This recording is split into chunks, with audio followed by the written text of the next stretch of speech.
Hey, welcome back, y'all. To me, welcome back. And welcome to the couple new subscribers that joined the channel. That's awesome. I really appreciate you guys joining me here. That being said, it's Thursday night. I figured we'd do a check in and I'd talk about something I posted a little bit earlier today. If you didn't see the post, don't worry about it. I'm going to read it anyways. And in the post, it specifically references a toxic partner or a toxic connection, and then a divine partner or divine connection. And let me read this, but I want to preface that by saying this can be applied to any disagreement, any connection. And the way to think about it is not toxic and not divine, but conscious and unconscious. So let me read it. I can look at my iPad because I can't remember it. The post says, she brought up a solid point to me. She says a disagreement with a toxic partner will turn into an argument that turns into a bigger problem. A disagreement with a divine partner will turn into a conversation that will lead to changed behavior or a solution. Now, if you're thinking of that in an intimate relationship, that is easy to place yourself in one of those roles, a toxic partner, a divine partner. But those terms are interchangeable. I truthfully believe that. And think of it this way, we all can have toxic traits, right? Or maybe we all have at some point. But as we grow or as we go through our own healing, or we really focus on changing our perception or our projection of things that we put onto other people, because we can project past people and our experiences with them onto the people that we may be dealing with now. So, we can have toxic traits or we can project toxic traits onto people without knowing that we're doing it, without being aware or awake to the fact that we are taking something that's not present in that moment and putting it there. So we're unconscious in that, right? But we can also be conscious or mindful of the situation we may be in. And instead of not realizing how we're reacting to something, instead of not acknowledging that we may be responding to an old trigger from an old situation and then bringing that baggage into a new situation, we're conscious. We are paying attention to how we're interacting with the person that's in front of us and how that person is interacting with us. So let me back up.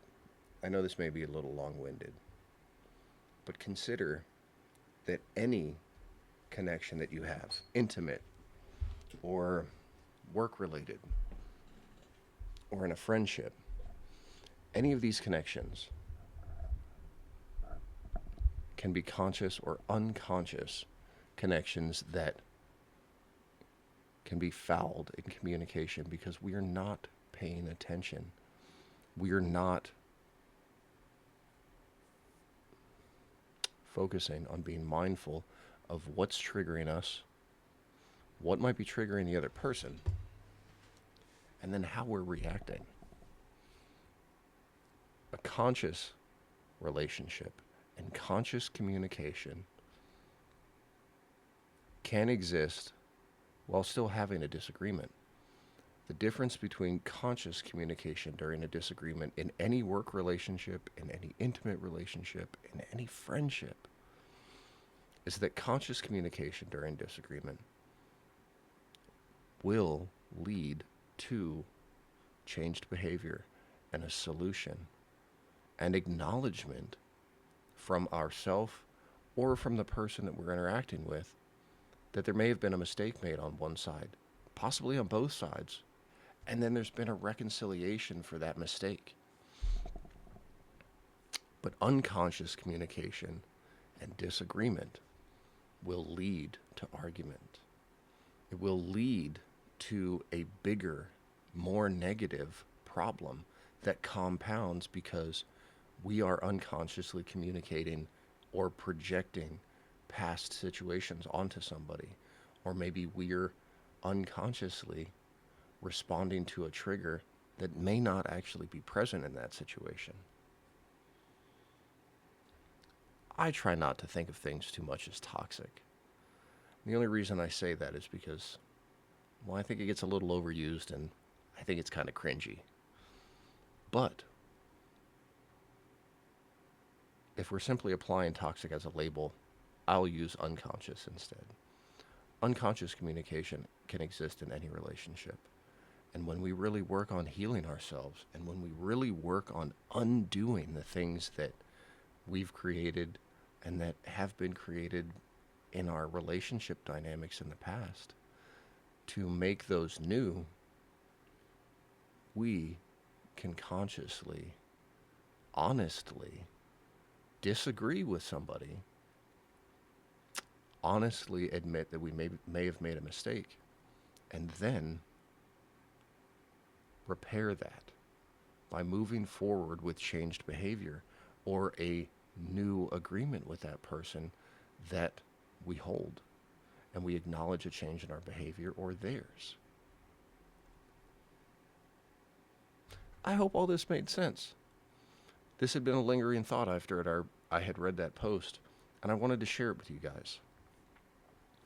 Maybe I'll make another one like this that's a little more clear tomorrow. It's a little late. I'm kind of tired. I've got a 5-year-old kid that I've been spending time with, and he's amazing. But he takes up a lot of my energy. So if I'm tired and a little aloof, I apologize. If you stuck it out this long, thanks for watching. Thanks for still being here, and thanks for joining me if you guys are new. I'm looking to take this in a new direction. I know I said that I might be done, but I'm indecisive, and I love you guys, and I enjoy doing this. So let's keep it rolling. Thanks again for watching. I look forward to talking to you guys again. Have a good night.